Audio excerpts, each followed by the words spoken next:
how many cruise missiles you launched on Kosovo? How many cruise missiles you launched on Pristina? Where do you think those people are going to work when they come back one day? In which factory when you destroy all the factories in Kosovo? When they are going to live when you are hitting the civilian targets, houses, buildings, everything? What do you think? That you are not you, but I think the politicians from the West, you're not the war criminals. You want me to be a war criminal because I was defending my country, because I wanted Yugoslavia to stay on one piece in 91.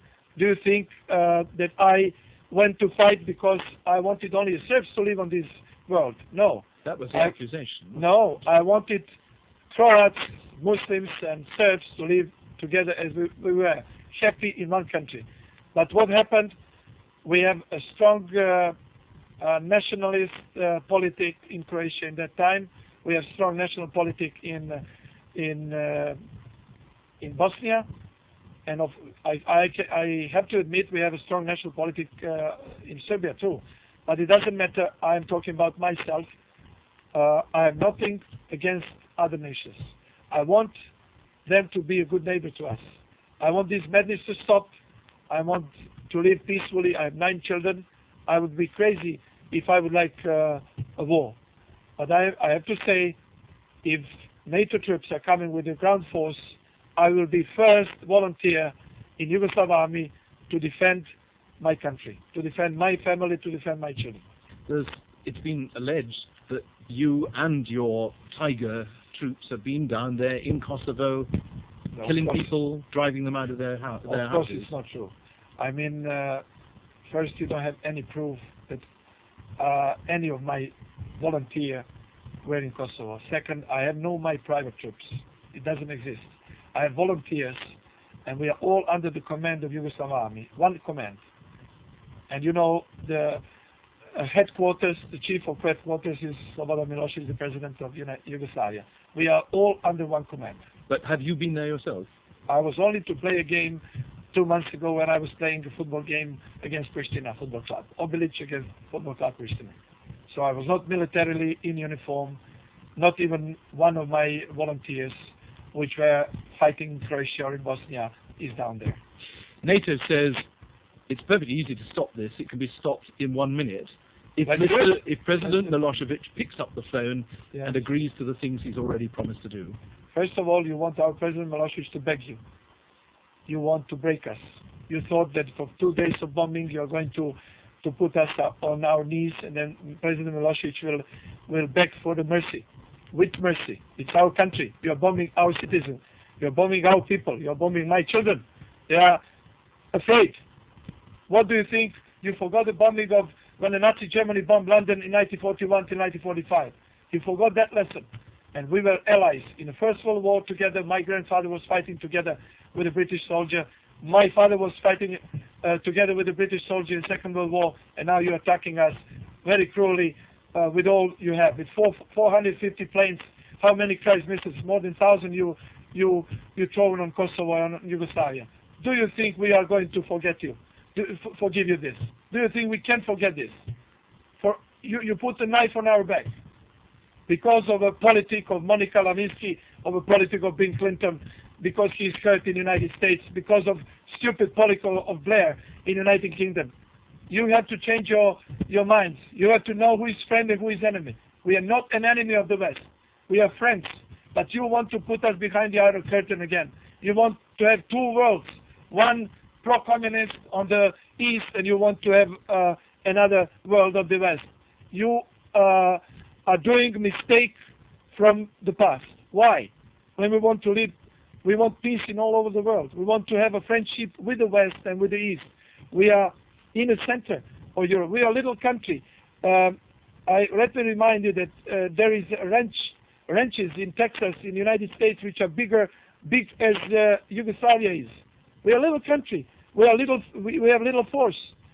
But we will fight you. We will fight you with all arms we have, and afterwards we will fight you with the forks, and we will fight you with the stones. But we will fight you. Don't you worry. We are proud people. We are dying for our country. Remember this. What about those 3 American soldiers that were captured? Working for the UN, NATO said. You know, there is no keeping force, United Nations keeping force in Macedonia. They are throwing out after the resolution of I think China opposed the resolution of United Nations. They're out of Macedonia. There are no United Nations keeping force. Do you want to see them put on trial? No, I don't want to see. I don't want to see them free. They are brave soldiers. They've been fighting. They don't want to surrender. They've been fighting. And I said, thanks to the God, they're alive. You know, they're brave soldiers, brave American soldiers. They are captured. The Yugoslav army is keeping them. They will be treated as under the convention, Geneva Convention. They will well be treated. Don't you worry. The marks you saw on the soldier is because he was a brave soldier. He didn't want to surrender. That's all. It's simple as that.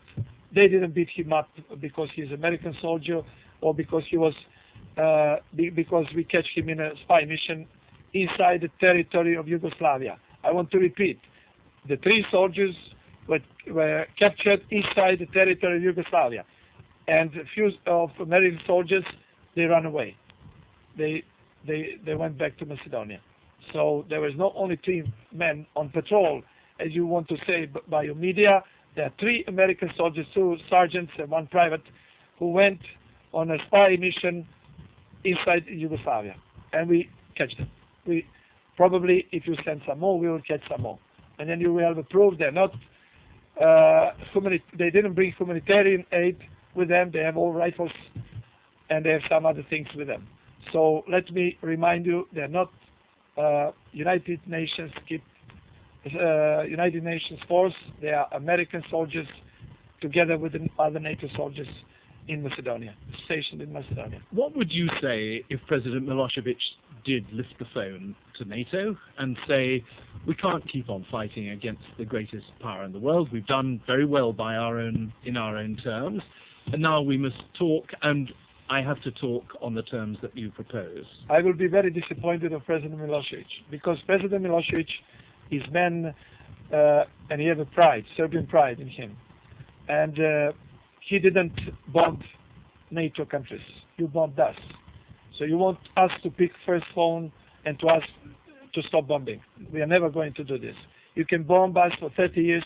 He will never do that. Do you think he really will never do it? Never. I'm sure he will never do that. But what I'm sure, he's for peace. He will take a peace settlement which is fair for us, which is fair for Albanians, and for NATO. It doesn't matter if it's fair or not. I think you only, in this war, you produce this war to see how your fighters are doing, if they are doing well or not. How the Christ missiles, if they can reach the targets or not. But let me remind you that the civilians of Yugoslavia, the civil population, will never forgive this. Never. We can make a peace now, right this moment. I would like that to be. Because on behalf of my children and all children in Yugoslavia, I'm for peace. Immediate peace. I don't want you to come with ground troops, because then I will have to go and fight too. I will be happy to die for my country, as all the volunteers in Yugoslavia. But let me remind you, we are for peace. And let's stop this madness now. Let the President of the United States, Mr. Bill Clinton, and Blair, and all other Solana, the generals from NATO, let them be be reasonable, find a little bit of some solution for peace. Not only when I'm listening to this defense minister of Great Britain, Robertson. He's a very hard guy. He's telling us we are going to hit them hard. We are going to hit them hard. It's not a Minister of Defense to talk about. He's battling rockets in the planes. We saw the Imagine on TV like this. Can I just interrupt you? We've only got 3 minutes left for this interview. I want to ask you one last question. Your life from now on is going to be difficult, isn't it? Because you've been named by the International Court at The Hague and Radovan Karadzic, for instance, in Bosnia, has had to lead a very difficult life. Will you go underground now? Will you hide? I'm not going to hide. I'm not going to rent. I'm going to live normal life. And this is my country. I have no other place where to go. That's why I said I will defend my country, because I believe in this country. I don't believe in a court of The Hague. It's political court made against the Serbs. We have three Serbs. They've been killed in a prison in The Hague. We know that a political solution is our political solution in Yugoslavia is peace, and I'm not afraid of any court. But I only think that the court in Yugoslavia is verified to court me in this country if I did any wrong things, not some court in The Hague in which Mr. Solana or Mr. Blair or Mr. this and that will tell them what to do and how to act.